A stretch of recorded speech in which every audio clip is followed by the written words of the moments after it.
What if I told you the entire story of England, its language, its kings, and even its future empire began with a group of tribes most people have never even heard of? The Anglo-Saxons took a collapsing Roman province and laid the foundations for what would one day become the center of global power. Also, the fall of a mighty ancient empire, the rise of the Viking Age, all the way to the dramatic final moment that erased Anglo-Saxon rule forever.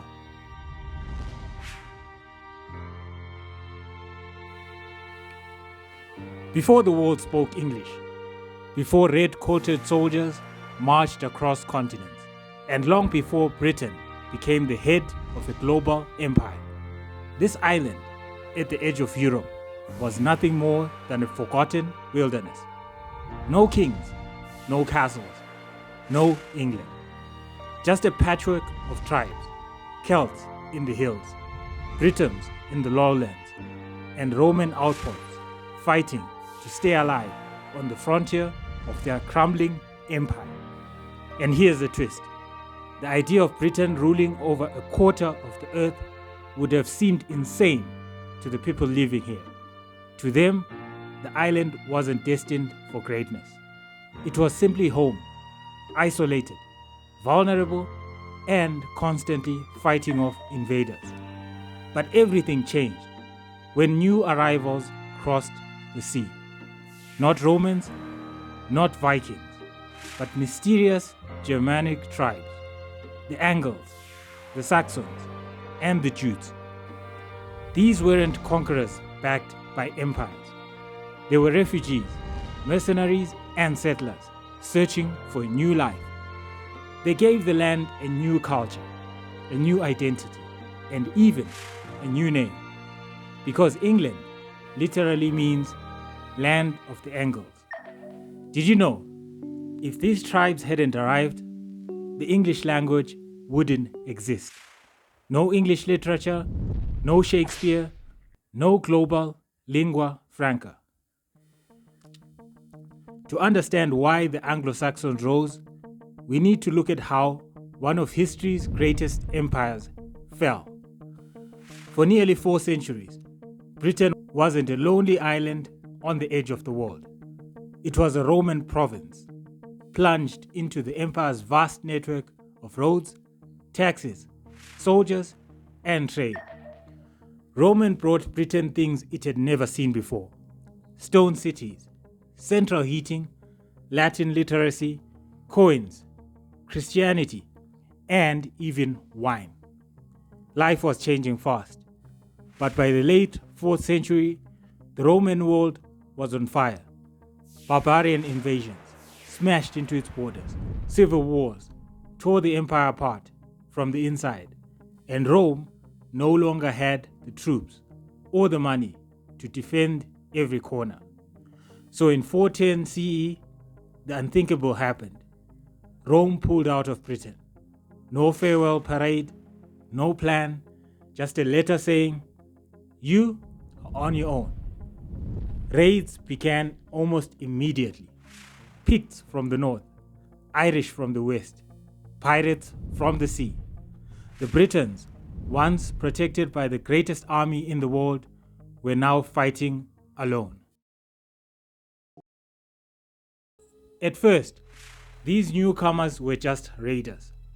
Angles, Saxons, and Jutes from the shores of modern Germany and Denmark, sailing over in long, narrow boats. What began as small hit-and-run attacks slowly transformed into something larger.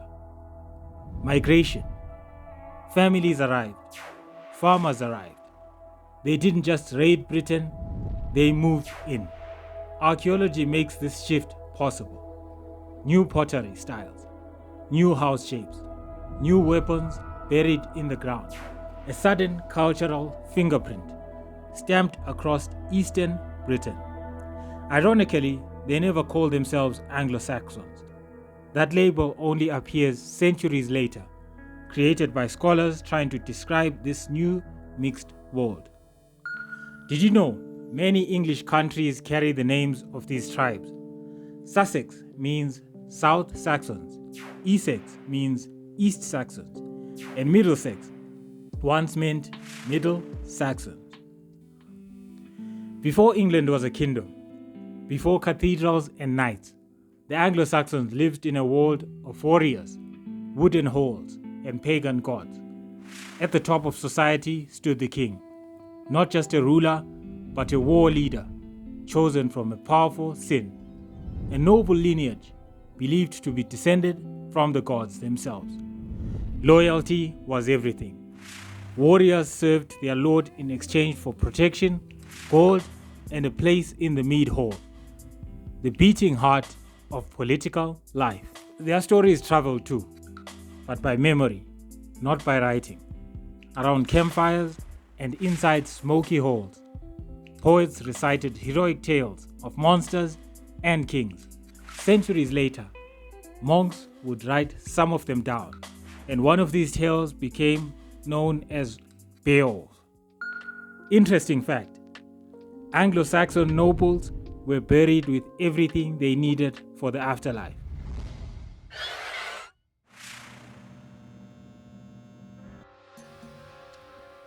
By the 6th century, the Anglo-Saxon world was changing, and the biggest transformation of all would come not from warriors, but from monks carrying books.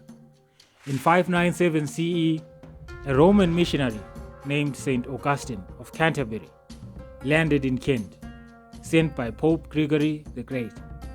What began as a cautious diplomatic mission soon sparked a spiritual revolution. The once pagan kings of England slowly converted, and when a king converted, his entire kingdom usually followed. But Christianity did not erase the old beliefs overnight. It absorbed them. Old festivals, sacred days, even midwinter celebrations blended into the new Christian calendar. The transformation was gradual, cultural, and incredibly deep. With the new faith came literacy. Monasteries became islands of learning, where monks copied books by candlelight and preserved the knowledge that might have vanished forever. For the first time, the English began writing their own language, Old English, the ancestor of the words you're hearing right now. Did you know, without monasteries, most of what we know about Anglo-Saxon history, including their kings and battles, would never have been recorded at all. 790 CE, everything changed, with one scream from the northern sea. The Vikings arrived like a storm. They attacked monasteries, torched towns, and struck without warning. But these weren't hit-and-run raiders. Soon came entire armies. In 865 CE, the Great Heathen Army swept into England, conquering kingdom after kingdom. Northumbria fell, East Anglia collapsed, Mercia fractured. For a moment, it seemed like Anglo-Saxon England was finished. But one king refused to break, Alfred of Wessex, later known as Alfred the Great, did something no other ruler had done. He organized the entire society for survival.